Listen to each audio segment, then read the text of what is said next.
Акхиалузене тартами, сонарган чечеклератами, сыкрана шарманка инсереп, Париж да ухаман килмешек. Сегодня шарманка Николая Баскова зазвучала на татарском языке. Песню перевел специально для казанской публики. Для десятков начинающих журналистов республики такая встреча – проверка.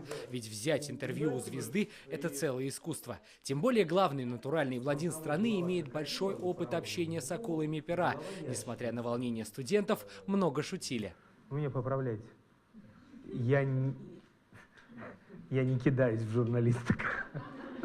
Вот так легко и с юмором певец отвечал на каверзные вопросы начинающих журналистов. Им Николай Басков рассказал о будущих проектах, отношении к Евровидению и даже о том, как избавился от лишнего веса. Но самый главный ответ – каким для него должен быть идеальный журналист. Это тот человек, который, приходя ко мне на интервью, он хотя бы часов 5 или 6 потратил на то, чтобы погрузиться в мою историю, моей жизни. Сегодня журналисты не только слушали «Золотой голос России», но и многому у него научились.